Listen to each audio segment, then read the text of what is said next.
29 মে আলিপুরদুয়ারে সভা করতে আসার কথা প্রধানমন্ত্রী নরেন্দ্র মোদীর। ঠিক তার আগে নাম না করে প্রধানমন্ত্রীকে বেলাগাম আক্রমণ শানালেন রাজ্যের মন্ত্রী উদয়ন গুহ। দিনহাটার স্বাগত গেট এবং সেলফি জোনের উদ্বোধনী অনুষ্ঠানে মোদীকে নিশানা করে উদয়ন গুহ ধর্মীয় বিভাজন ছড়ানোর অভিযোগ করেন। তিনি বলেন, সাধারণ মানুষদের মধ্যে ধর্মীয় বিষ ঢোকাবেন না। আজকে কেউ কেউ আগে হয়তো চায়ের ব্যবসা করতেন, এখন তারা কেউ কেউ হয়তো সিঁদুরের ব্যবসা করছেন।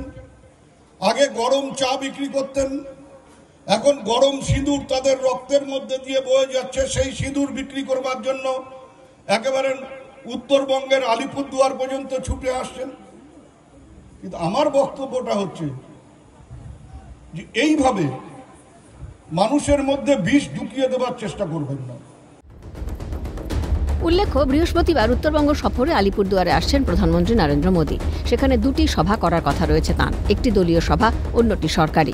প্রধানমন্ত্রী নরেন্দ্র মোদীর আলিপুরদুয়ার প্যারেড গ্রাউন্ডে জনসভার ঠিক আগের মুহূর্তে প্রধানমন্ত্রীকে কটাক্ষ করে উত্তরবঙ্গ উন্নয়ন মন্ত্রীর উদয়ন গুহের এই মন্তব্যে কার্যত চাঞ্চল্য ছড়িয়েছে রাজনৈতিক মহলে। প্রধানমন্ত্রীকে নিয়ে কুরুচিপূর্ণ মন্তব্য, এটি নির্লজ্জতার বহিঃপ্রকাশ। মন্তব্য জেলা বিজেপি সাধারণ সম্পাদক বিরাজ বসুর। প্রধানমন্ত্রীকে নিয়ে এইরূপ কুরুচিপূর্ণ মন্তব্য করা, এটা প্রকারান্তরে তার নির্লজ্জতার বহিঃপ্রকাশ। আমরা তো জানি, কেউ আগে বীজের ব্যবসা করত, পরবর্তীতে বীজ কেলেঙ্কারির নায়ক হলো, এখন সে মহান নেতা তৃণমূল কংগ্রেসের, সে আবার মন্ত্রীও। আমরা তো এভাবে কোনোদিনও বলতে যাইনি। তিনি জনগণের নেতা। শিলিগুড়ির বিজেপি বিধায়ক তথা বিধানসভায় দলের মুখ্য সচেতক শঙ্কর ঘোষ বলেন, উদয়নবাবুর সম্ভবত মহিলাদের নিয়ে কোনো সমস্যা রয়েছে। উনি বারবার মহিলাদের নিয়ে আপত্তিকর কথা বলেন। উদয়নবাবু যথার্থভাবে তৃণমূল কংগ্রেসের রুচির পরিচয় দিয়েছে। দল হিসাবে উদয়নবাবু ঠিকই বলেছেন যে বেচতে আসছেন। আসলে উদয়নবাবুর দল তৃণমূল কংগ্রেস, তার নেত্রী মুখ্যমন্ত্রী মমতা ব্যানার্জি এই রাজ্যটাকেই বেচে দিয়েছেন। ফলে উদয়নবাবুর মুখ থেকে প্রধানমন্ত্রী সম্পর্কে এই ধরনের রুচিহীন ভাষ্য পাওয়া যাবে, এতে অন্তত আমি অবাক হইনি। আর উদয়নবাবুর তো এ ব্যাপারে একটা ট্র্যাক রেকর্ড রয়েছে।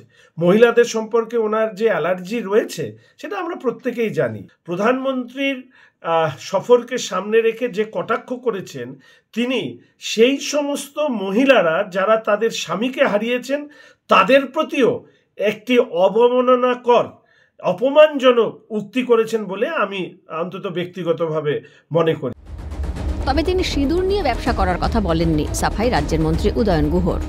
সিঁদুরের ব্যবসা করছে, ব্যবসা করার কথা বলছেন মানে কেউ গরম চা বিক্রি করতেন, এখন তিনি গরম সিঁদুর বিক্রি করবার চেষ্টা করছেন।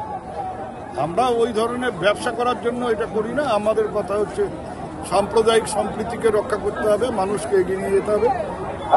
যারা মারা গেছেন তাদের মধ্যে তো আদিল শেখ ছিল, তারপরে ওই ঝন্টু শেখ ছিল, সবার কথাই তো ভাবতে হবে।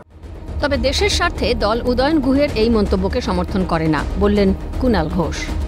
উদয়ন গুহ আমাদের বর্ষীয়ান নেতা, কিন্তু তার বক্তব্য আমরা পার্টি অনুমোদন করে না। এই প্রশ্নে, অপারেশন সিন্দুর এবং রিলেটেড প্রশ্নে মাননীয় মমতা বন্দ্যোপাধ্যায়, আমাদের সর্বোচ্চ নেত্রী, এবং আমাদের সর্বভারতীয় সাধারণ সম্পাদক অভিষেক বন্দ্যোপাধ্যায়, আমরা একদম স্পষ্ট স্ট্যান্ড তৃণমূলের এই প্রশ্নে। আমরা দেশের কেন্দ্রীয় সরকারের পাশে আছি, দেশের পাশে আছি, দেশকে এককাট্টা রাখছি। ফলে এই সময় কারুর কোনো ব্যক্তিগত মন্তব্য আলাদা, যেটা পার্টি লাইনের ভিন্ন সুরে কেউ যদি কোনো অবজারভেশন দেন, সেটা পার্টি কোনো অবস্থাতেই অনুমোদন করবে না।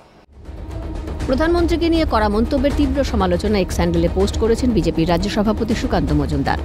অপারেশন সিঁদুর এবং ভারত পাকিস্তান উত্তেজনার প্রেক্ষাপটে মোদীর এই সফর বিশেষ বার্তা বহন করবে বলেই রাজনৈতিক মহলের মত। এর মাঝেই অপারেশন সিঁদুর নিয়ে উদয়ন গুহর মোদীকে নিশানা ভালো চোখে দেখছেন রাজনীতির কারবারিরা। কোচবিহার থেকে শশীকেশ রায়ের রিপোর্ট, ক্যালকাটা নিউজ।